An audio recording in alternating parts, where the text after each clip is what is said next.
Catalyst skill ഒരുക്കുന്ന തൊഴിലുറപ്പ് പദ്ധതി 6 മാസ പഠനം, മികച്ച ജോലി. 10 കോടി കിട്ടിയവർ 2 കോടിയെ ഫീൽഡ് ഇറക്കിയുള്ളൂ എന്നൊക്കെ അവർ തന്നെയാണ് പറയുന്നത്. ഞങ്ങൾ പറഞ്ഞു ഞങ്ങൾക്ക് അവരുടെ കാര്യം അന്വേഷിക്കേണ്ട കാര്യമില്ല.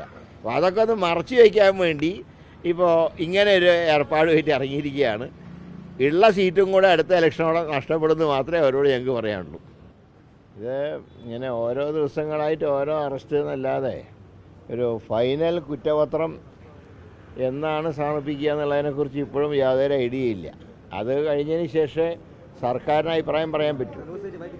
ഇപ്പോൾ അന്വേഷണം നടക്കുന്നു, അന്വേഷണത്തിൻ്റെ ഭാഗമായിട്ടുള്ള അറസ്റ്റുകൾ നടക്കുന്നു. പക്ഷേ ഈ അറസ്റ്റ് കൊണ്ട് മാത്രം ചാർജ് ഷീറ്റ് ആവുന്നില്ല. ചാർജ് ഷീറ്റ് ഫൈനലായിട്ട് കൊടുക്കുമ്പോഴേ സർക്കാരിന് തുടർന്നുള്ള ആക്ഷനിലേക്ക് പ്രവേശിക്കാൻ കഴിയൂ. ഏതായാലും സർക്കാർ കാര്യങ്ങൾ നോക്കിക്കൊണ്ടിരിക്കുകയാണ്. എന്നാണ് ഫൈനലായിട്ടുള്ള ചാർജ് ഷീറ്റ് കൊടുക്കുക എന്നുള്ളതാണ് ഞങ്ങൾക്ക് അറിയാനുള്ളത്.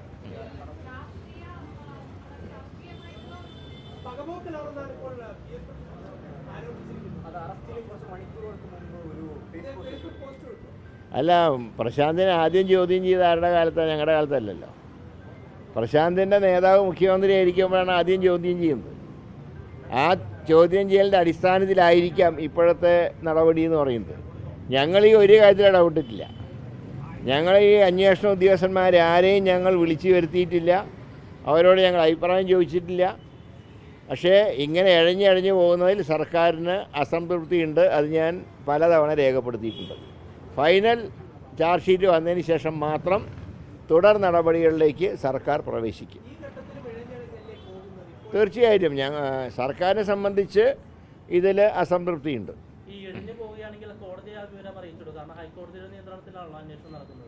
ഇനി എന്താണ് ഹൈക്കോടതി പറയുന്നത് തൃപ്തി രേഖപ്പെടുത്തുകയാണ്. പിന്നെ ഞങ്ങൾക്ക് എന്ത് ചെയ്യാൻ പറ്റും? സർക്കാരിൻ്റെ അതൃപ്തി ഏതായാലും ചാർജ് ഷീറ്റ് ഈ മാസം ഉണ്ടാവുന്നതാണ് നോക്കി. ഈ മാസം കണ്ടില്ലെങ്കിൽ സർക്കാരിൻ്റെ അതൃപ്തി സർക്കാർ അറിയിക്കും. സംശയമൊന്നും അക്കാര്യത്തില്ല. ഇതിങ്ങനെ ഇഴഞ്ഞു പോകുന്നത് വെറും കാഴ്ചക്കാരെ പോലെ നോക്കി നിൽക്കാൻ സർക്കാരിന് കഴിയില്ല.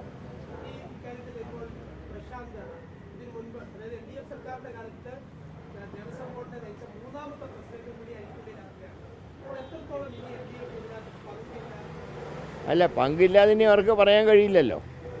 ഈ നടപടികളൊക്കെ കഴിഞ്ഞ സർക്കാരിൻ്റെ കാലത്ത് ആരംഭിച്ച നടപടികളുടെ ഭാഗമാണ്, അതിൻ്റെ തുടർച്ചയാണ്. ഞാൻ പറഞ്ഞില്ലേ, ഞങ്ങളിതിലൊന്നും ഇടപെട്ടിട്ടില്ല. ഞങ്ങൾ ഒരു ഉദ്യോഗസ്ഥനെയും വിളിച്ച് ഇതിനെക്കുറിച്ച് ഒരു ചോദ്യം ഞങ്ങൾ ചോദിച്ചിട്ടില്ല. അതുകൊണ്ടാണ് ഞങ്ങളത് വെയിറ്റ് ചെയ്യുന്നത്. പക്ഷേ ഈ മാസം കൊണ്ടും ചാർജ് ഷീറ്റ് കൊടുക്കാൻ താമസിച്ചാൽ സ്വാഭാവികമായിട്ടും സർക്കാരിൻ്റേതായിട്ടുള്ള അസംതൃപ്തി കോടതി അറിയിക്കേണ്ടി വരും. ഞങ്ങൾ വെയിറ്റ് ചെയ്യാണ്. 31-ാം തീയതി വരെ എന്ത് സംഭവിക്കുമെന്ന് ഞങ്ങൾ നോക്കിക്കൊണ്ടിരിക്കുക.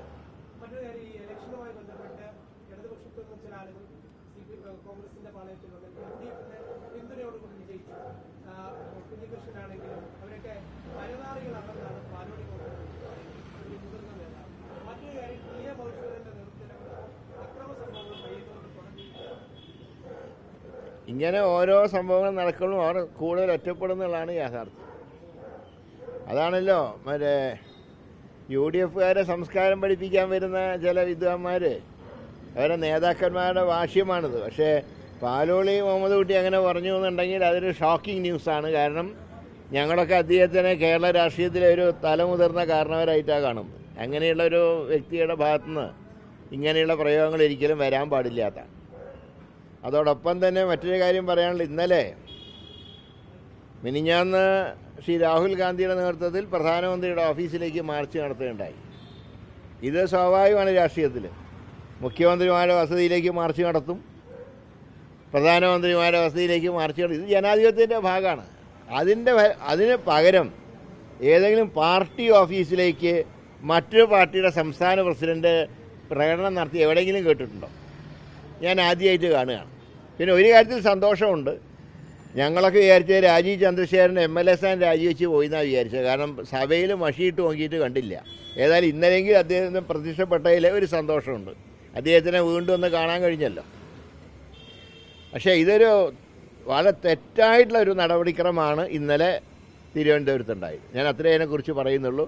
അത് വളരെ തെറ്റായിപ്പോയി. അങ്ങനെ ഒരു രാഷ്ട്രീയ പാർട്ടിയും ചെയ്യാൻ പാടില്ല. ഇല്ല, അത് ഞങ്ങളുടെ സംസ്കാരമല്ല. ഞാൻ പറഞ്ഞത് പ്രധാനമന്ത്രിയുടെ വീട്ടിലേക്ക് ഇനിയും ഞങ്ങളുടെ ജാഥ ഉണ്ടാവും. ശ്രീ രാഹുൽ ഗാന്ധിയുടെ നേതൃത്വത്തിൽ ജാഥയുണ്ടാവും.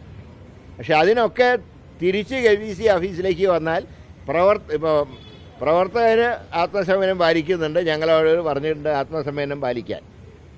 അത് എത്ര കാലം ഞങ്ങൾക്ക് പ്രവർത്തനം പിടിച്ചു നിർത്താൻ കഴിയുമെന്ന് ഞങ്ങൾക്ക് പറയാൻ പറ്റില്ല.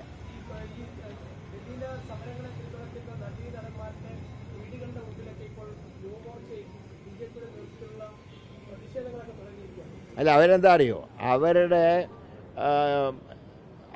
അകത്തുള്ള കാര്യങ്ങൾ പുറത്തറിയാതിരിക്കാനാണ്. കഴിഞ്ഞ ഇലക്ഷനിൽ ഒരു സ്ഥാനാർത്ഥിക്ക് കിട്ടിയ കാശിൽ എത്രമാത്രം അടിച്ചു മാറ്റി എന്നുള്ള ചർച്ചയാണ് അതിൻ്റെ അകത്ത് നടക്കുന്നത്. 10 കോടി കിട്ടിയവർ 2 കോടിയെ ഫീൽഡ് ഇറക്കിയുള്ളൂ എന്നൊക്കെ അവർ തന്നെയാണ് പറയുന്നത്. ഞങ്ങൾക്ക് അവരുടെ കാര്യം അന്വേഷിക്കേണ്ട കാര്യമില്ല. അപ്പോൾ അതൊക്കെ ഒന്ന് മറച്ചു വയ്ക്കാൻ വേണ്ടി ഇപ്പോൾ ഇങ്ങനെ ഒരു ഏർപ്പാടുമായിട്ട് ഇറങ്ങിയിരിക്കുകയാണ്. ഉള്ള സീറ്റും കൂടെ അടുത്ത ഇലക്ഷനോടെ നഷ്ടപ്പെടുമെന്ന് മാത്രമേ അവരോട് ഞങ്ങൾക്ക് പറയാനുള്ളൂ.